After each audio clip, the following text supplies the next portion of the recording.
Hello everyone, good morning to all of you. Welcome to logic Pathshala. आज के इस video में हम कवर करेंगे 18 मार्च 2023 के इम्पॉर्टेंट करंट अफेयर्स के questions. Friends, daily current affairs के क्वेश्चंस आपके अपकमिंग एग्जाम्स के लिए काफ़ी ज़्यादा इंपॉर्टेंट हैं। सो फ्रेंड्स, कंप्लीट देखिएगा और क्वेश्चन के साथ साथ हम कोशिश करते हैं कि आपको हर एक क्वेश्चन से कुछ ना कुछ रिवाइज भी कराएं ताकि आप लोग पुराने करंट अफेयर्स के साथ भी जुड़े रहें। पीडीएफ आप लोगों को हमारे टेलीग्राम ग्रुप पर मिल जाएगा, लिंक डिस्क्रिप्शन बॉक्स में है। आप लोग डायरेक्टली भी सर्च कर सकते हैं लॉजिक पाठशाला 16। सो ग्रुप मिल जाएगा, आप लोग ज्वाइन ज़रूर करें। वहाँ पे आपको डेली क्विज भी कराई जा रही है और आपको साथ ही में पीडीएफ भी आपको सभी वहीं पे मिल जाएंगी। तो चलिए फ्रेंड्स, अब बिना देरी से शुरू करते हैं आज के इस इंपॉर्टेंट क्लास को एक मोटिवेशन कोट से।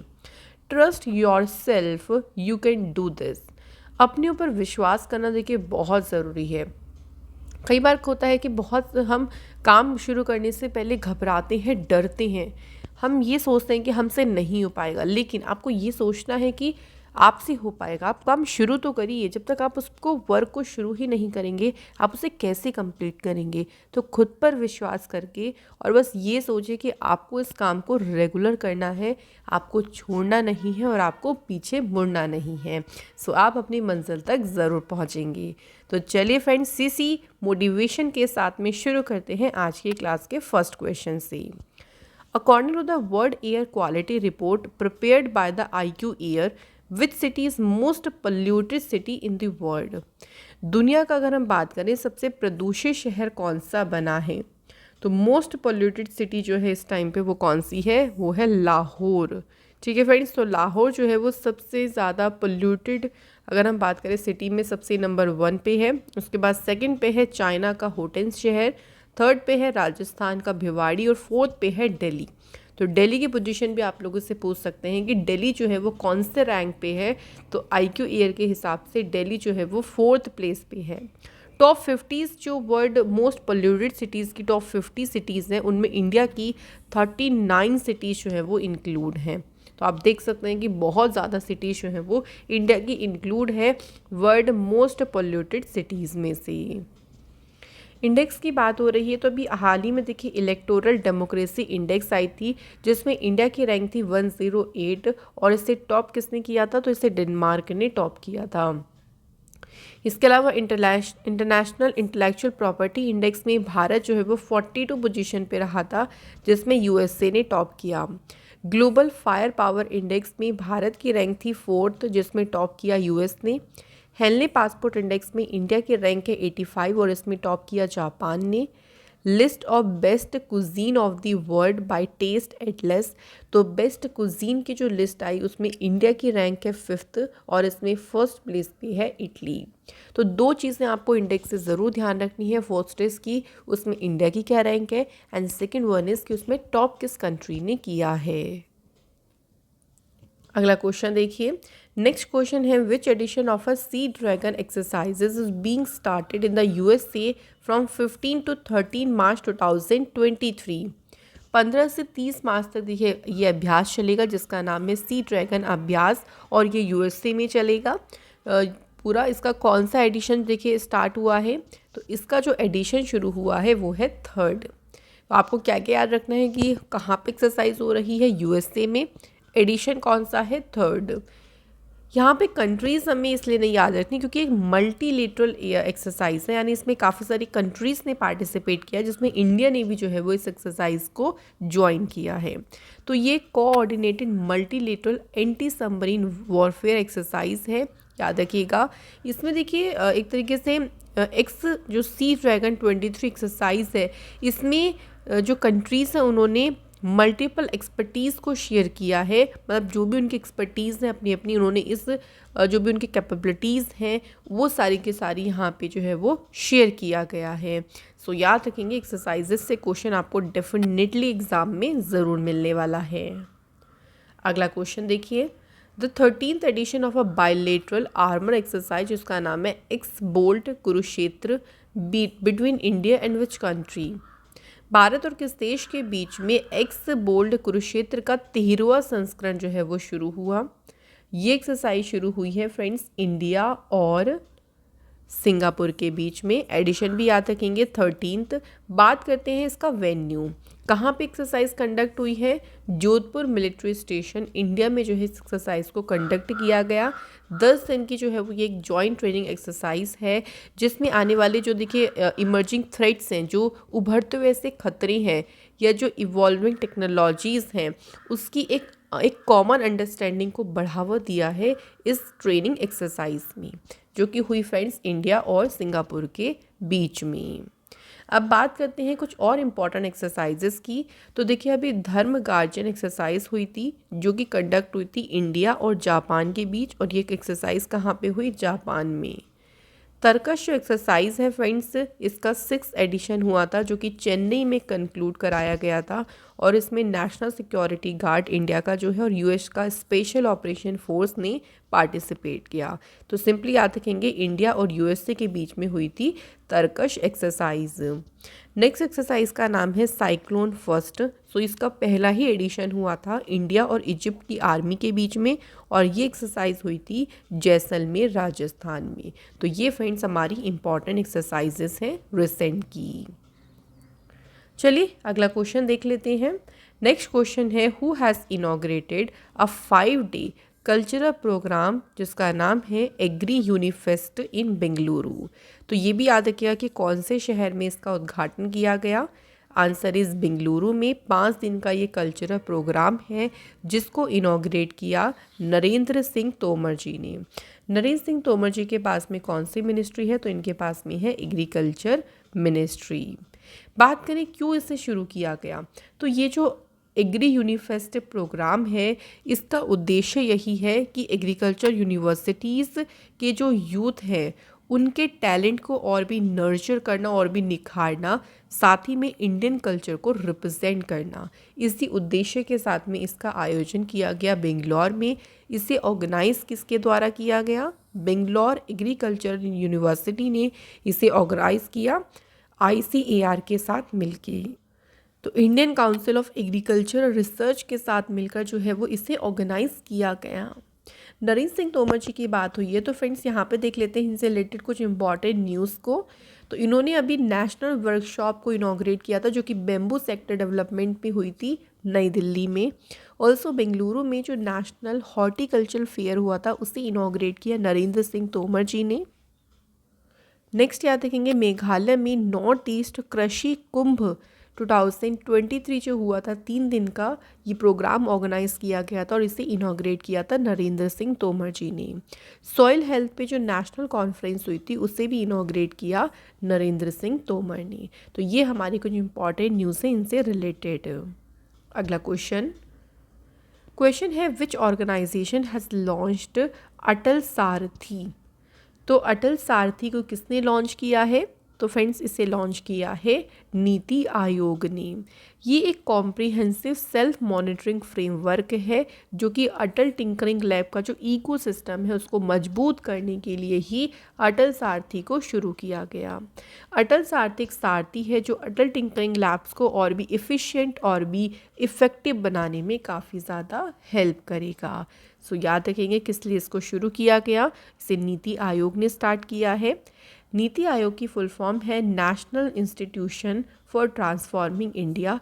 इसकी स्थापना हुई 1 जनवरी 2015 को। इससे पहले इसे प्लानिंग कमीशन के नाम से जानते थे, जिसको शुरू किया गया था 15 मार्च 1950 को। हेडक्वार्टर है न्यू दिल्ली में। चेयरपर्सन है नरेंद्र मोदी जी। वाइस चेयरपर्सन है मिस्टर सुमन केबेरी। CEO का नाम है मिस्टर BVR सुब्रमण्यम। सो ये हमारी इम्पॉर्टेंट पॉइंट्स है देखिए, क्योंकि कई बार आपने देखा होगा डायरेक्टली वैसे ही पूछ लेते हैं कि बताइए नीति आयोग के CEO कौन है, चेयरपर्सन कौन है, या हेडक्वार्टर कहाँ पे है। तो इसलिए जो भी इम्पॉर्टेंट पॉइंट आपके एग्ज़ाम में बन सकते हैं उन सभी को ज़रूर कवर करें। Next question, India has sign an agreement with whom to construct the Green National Highway Corridors project in 4 states। तो 4 राज्यों में ग्रीन नेशनल हाईवे कॉरिडोर परियोजना के निर्माण के लिए अभी किसके साथ में जो है वो एग्रीमेंट साइन किया है इंडिया ने। तो इंडिया ने ये एग्रीमेंट साइन किया है फ्रेंड्स वर्ल्ड बैंक के साथ मिलके। ये जो 4 स्टेट है उनके नाम है हिमाचल प्रदेश, राजस्थान, उत्तर प्रदेश और आंध्र प्रदेश। इस एग्रीमेंट को साइन किया गया है। इसमें 781 किलोमीटर्स का, ये जो 4 स्टेट्स हैं ना, इनमें 781 किलोमीटर्स का कंस्ट्रक्शन किया जाएगा, जिसमें लोन जो लिया गया है, जो लोन की सहायता ली गई है वो है $500 मिलियन। और एक सहायता किससे ली गई है, ये आपको याद रखना है, वर्ल्ड बैंक से। वर्ल्ड बैंक की स्थापना हुई थी 1944 में। हेडक्वार्टर इसका वॉशिंगटन में है। प्रेसिडेंट है अजय बांगा। एमडी सीएफओ हैं अंशुला कांत। चीफ इकोनॉमिस्ट हैं कार्मन रेनहार्ट। एग्जीक्यूटिव डायरेक्टर हैं राजेश खुल्लर और मेंबर कंट्रीज हैं इसकी 189। Next question, according to the Ministry of Education, which state has the lowest literacy rate in India? शिक्षा मंत्रालय के अनुसार भारत के किस राज्य की साक्षरता दर जो है वो सबसे कम है? और शिक्षा मंत्रालय इस टाइम पे किसके पास है? ये मिनिस्ट्री है इस टाइम पे धर्मेंद्र प्रधान जी के पास। तो बात करते हैं सबसे कम साक्षरता दर कहाँ की है, तो फ्रेंड्स उसमें है बिहार। बिहार की जो लिटरेसी रेट है वो है 61.8%। उसके बाद है अरुणाचल प्रदेश, जहाँ का लिटरेसी रेट है 65.3%। एंड राजस्थान 66.1%। ये तो बात हो गई लोएस्ट। बात करते हैं हाईएस्ट लिटरेसी रेट कहाँ पे है, तो वो है कौन सी स्टेट है? केरला, जहाँ का लिटरेसी रेट है 94%। एंड उसके बाद है लक्षद्वीप 91.85% के साथ। एंड थर्ड नंबर पे है मिजोरम 91.33% के साथ में। तो एक तो आपको हाईएस्ट याद रखना है केरला और एक आपको लोएस्ट याद रखना है बिहार। अब यहाँ पे एक दो मेन इंपॉर्टेंट पॉइंट और हम याद रखेंगे कि जो रूरल इंडिया है वहाँ का लिटरेसी रेट क्या है, यानी जो ग्रामीण इलाका है, तो वहाँ पे लिटरेसी रेट है 67.77%। और अर्बन इंडिया यानी अगर हम शहरी क्षेत्रों की बात करते हैं तो वहाँ का लिटरेसी रेट है 84.11%। तो ये जो आपको नंबर्स है ना, कि जो मैं आपको नंबर्स बता रही हूँ, ये आपको इज इट इज़ ध्यान रखनी है, क्योंकि एग्ज़ाम में फ्रेंड्स ये क्वेश्चन पूछे जाते हैं। बिहार की बात होती है तो बिहार की स्टेब्लिशमेंट हुई थी 22 मार्च 1912 को। कैपिटल है पटना। चीफ मिनिस्टर है नीतीश कुमार। गवर्नर यहाँ पे अपॉइंट हुए हैं राजेंद्र विश्वनाथ अर्लेकर। बिहार के फोक डांसेस हैं विदेशिया, जट जातिन, झुमरी, झिझिया, कजरी, पाइका, फाइगुआ। और यहाँ पे इंपॉर्टेंट नेशनल पार्क है जो कि है वाल्मीकि नेशनल पार्क। बिहार से भी आपको याद होगा कि हर घर गंगा जल प्रोजेक्ट, ये प्रोजेक्ट अभी बिहार के चीफ मिनिस्टर ने शुरू किया था। 2 दिन का मिलेट जो महोत्सव है इसे बिहार के भोजपुर में ऑर्गेनाइज किया गया था। तो ये हमारी फ्रेंड्स इम्पॉर्टेंट न्यूज़ हैं। चलिए नेक्स्ट क्वेश्चन पे बढ़ते हैं। अगला क्वेश्चन देखिए, who has been assigned the additional charge of the chairman and managing director of national mineral development corporation? तो राष्ट्रीय खनिज विकास निगम के अध्यक्ष और प्रबंध निदेशक का अतिरिक्त प्रभार किसे सौंपा गया? तो जो एडिशनल चार्ज सौंपा गया है ये अमिताभ मुखर्जी को जो है वो सौंपा गया है। अमिताभ मुखर्जी जो है 1995 बैच के इंडियन रेलवे अकाउंट सर्विस के जो है वो ये ऑफिसर हैं। एनएमडीसी से जुड़ने से पहले ही was the general manager in Rail Vikas Nigam. तो रेल विकास निगम के ये जनरल मैनेजर रहे थे। बात करें कुछ और अपॉइंटमेंट की, तो अभी देखिए वंदे भारत एक्सप्रेस में पहली एशिया की पहली वुमेन लोको पायलट कौन अपॉइंट हुई? ये जरूर याद रखिएगा, इंपॉर्टेंट न्यूज़ है। सुरेखा यादव। टेक महिंद्रा के एमडी सीईओ बने मोहित जोशी। हिंदुस्तान यूनिलीवर लिमिटेड के एमडी सीईओ बने रोहित जावा। नागालैंड के सीएम बने नेफ्यूरियो, ये इनका 5वां टर्म है। और मेघालय के सीएम अपॉइंट हुए हैं कोनराड संगमा अपने 2nd टर्म के लिए। Next question, who has been appointed as US ambassador to India? तो भारत में अमेरिकी राजदूत के रूप में किसे नियुक्त किया गया है? तो जो इंडिया में अपॉइंट हुए हैं यूएस के एम्बेसडर, उनका नाम है एरिक गारसेटी। तो ये जो पोस्ट थी वो लास्ट 26 मंथ से वैकेंट थी। जब से केन जस्टर ने रिज़ाइन किया था तब से बिल्कुल पोस्ट वैकेंट थी। एंड फाइनली इंडिया में यूएस के एम्बेसडर बनी है एरिक गारसेटी। अब देखिए यहाँ से भी हम कुछ ना कुछ रिवीजन ज़रूर करेंगे। तो यहाँ पे आप नाम पढ़ सकते हैं नीलाक्षी शाह सिन्हा। ये अपॉइंट हुई हैं एज अम्बेसडर ऑफ इंडिया। कहाँ पे? रिपब्लिक ऑफ आर्मीनिया में ये इंडिया की अम्बेसडर अपॉइंट हुई। एम श्रीधरन ये इंडिया के एम्बेसडर अपॉइंट हुए हैं रिपब्लिक ऑफ अजरबैजान में। सीबी जॉर्ज जो हैं वो अपॉइंट हुई हैं इंडिया के ambassador Republic of Marshall Islands में। सो ये हमारे अपॉइंटमेंट्स हैं जो कि आपके रिलेटेड हैं एम्बेसडर से। नेक्स्ट क्वेश्चन देखते हैं। Who has been appointed as a chairman of the pension fund regulatory and development authority. तो पेंशन फंड नियामक और विकास प्राधिकरण के अध्यक्ष के रूप में किसे नियुक्त किया गया? करेक्ट आंसर है फ्रेंड्स दीपक मोहंती जी को जो है वो इस फील्ड में जो है अपॉइंट किया गया है। इन्होंने सुप्रीतिम बंदोपाध्याय का स्थान लिया है जिनका जो टर्म था वो जनवरी 2023 में एंड हो गया था। अगर बात करते हैं हम pension fund regulatory and development authority की, तो इसकी फॉर्मेशन 2003 को हुई थी। क्या उद्देश्य था इसका कि जो पेंशन इंडस्ट्री है उसको प्रमोट करना और उसको डेवलप करना, विकसित करना, उसी उद्देश्य के साथ में इसका गठन 2003 में किया गया था। Next question, who has been selected for Saraswati Samman for the year 2022 for her book Suryavansham. तो अपनी बुक सूर्यवंशम के लिए जो सरस्वती सम्मान के लिए सिलेक्ट हुई है उनका नाम है, तमिल राइटर हैं ये शिवा शंकरी। तो इन्हें सम्मानित किया गया है सरस्वती सम्मान से। बुक का नाम आपको बहुत अच्छे से ध्यान रखना है, सूर्यवंशम। ये जो बुक है ये तमिल लैंग्वेज में है और इसे 2019 में पब्लिश किया गया था। सरस्वती सम्मान की बात करते हैं तो 1991 में के बिरला फाउंडेशन ने इसको शुरू किया था। ये एज अ मोस्ट प्रेस्टिजियस और हाईएस्ट लिटरेरी अवार्ड है हमारी कंट्री में, इसको इस तरीके से रिकॉग्नाइज किया जाता है। So very important. And also मैं कहूँगी कि जो पहलू हैं आपको जो पॉइंट याद रखनी है वो आपको मैं अब बता देती हूँ, उन पर ज़रा ज़्यादा गौर किया करें। बात करते हैं फ्रेंड्स कुछ और इम्पॉर्टेंट अवार्ड्स के बारे में। तो देखिए अभी रिसेंट में स्वराज ट्रॉफी किसे मिली फॉर बेस्ट डिस्ट्रिक्ट पंचायत के लिए, तो ये अवार्ड मिला कोल्लम डिस्ट्रिक्ट केरला को। केरल का जो अकबर ककट्टिल अवार्ड है ये अवार्ड मिला है सुभाष चंद्रन को उनके नोबल समुद्र शिला के लिए। यूनेस्को पीस प्राइज से किसे सम्मानित किया गया? एंजेलिना मर्केल को। राजा राम मोहन रॉय नेशनल अवार्ड मिला जर्नलिस्ट ABK प्रसाद जी को। और गोल्डन बुक अवार्ड मिला राखी कपूर को उनके नोवेल नाउ यू ब्रेथ के लिए। तो फ्रेंड्स यहाँ हमारे क्वेश्चंस तो कंप्लीट होते हैं। नाउ टाइम आता है रिवीजन का। तो देखिए रिवीजन में पहला क्वेश्चन है हमारा कि who has been awarded the title of governor of the year for 2023 by central governor of the year की उपाधि से सम्मानित किया गया है RBI के गवर्नर शक्तिकांत दास को। Who has been appointed CEO of Silicon Valley Bank. तो सिलिकॉन वैली बैंक के जो CEO बने हैं उनका नाम है Tim Mayopoulos. Silicon Valley Bank जो है इसकी स्थापना 1983 में हुई थी और फ्रेंड्स इसका हेडक्वार्टर जो है वो कैलिफोर्निया में है। तबलेश पांडे एंड M जगन्नाथ ये किस कंपनी के मैनेजिंग डायरेक्टर्स अपॉइंट हुए हैं? तो ये अपॉइंट हुए हैं फ्रेंड्स लाइफ इंश्योरेंस कंपनी के मैनेजिंग डायरेक्टर्स।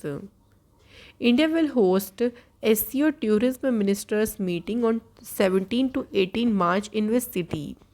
तो जो शंघाई सहयोग संगठन के पर्यटन मंत्रियों की बैठक हुई इसकी मेजबानी कहाँ पे की गई? वाराणसी में। Which among the following has launched the Learning Science via Standards series for students? किसने छात्रों के लिए लर्निंग साइंस वाया स्टूडेंट जो श्रृंखला है ये शुरू की है? तो इसे शुरू किया है ब्यूरो ऑफ इंडियन स्टैंडर्ड्स ने। नेक्स्ट है कि शहर में 3 दिन का दिव्य कला मेला ऑर्गेनाइज किया गया। तो दिव्य कला मेला जो है इसका आयोजन किया गया फ्रेंड्स भोपाल शहर में। Who inaugurated the 16th meeting of SCO Youth Council was held in hybrid mode in New Delhi under the chairmanship of India। तो जो इसकी 16वीं बैठक हुई फ्रेंड्स इसका उद्घाटन किया है किसने? अनुराग ठाकुर ने। नेक्स्ट क्वेश्चन है the second G20 sustainable financial working group meeting will be held at which city. तो इसका आयोजन किया जाएगा फ्रेंड्स उदयपुर शहर में। Next question which of the following city जो कि होस्ट किया है जिसने सेकंड एजुकेशन वर्किंग ग्रुप की मीटिंग ऑफ G20 कंट्रीज़ की। तो जो सेकंड एजुकेशन वर्किंग ग्रुप की मीटिंग हुई ये हुई आपकी अमृतसर शहर में। According to the Stockholm International Peace Research Institute report, which country will become the world's leading arm importer? दुनिया का अग्रणी हथियार आयातक देश कौन सा बन जाएगा? तो राइट आंसर है इंडिया। तो फ्रेंड्स क्वेश्चन का सिलसिला यहाँ पे कंप्लीट होता है। कल आप लोगों से 2 क्वेश्चन हम लोगों ने पूछे थे। फर्स्ट इज पेनिनसुलर कॉन्टिनेंट के नाम से किसे जानते हैं, वो है यूरोप कॉन्टिनेंट। और किस स्टेट का बॉर्डर जो है वो म्यांमार के साथ शेयर नहीं होता। तो उनमें जो ऑप्शंस थे उसका नाम, उसमें से जो करेक्ट आंसर है वो है फ्रेंड्स मेघालय।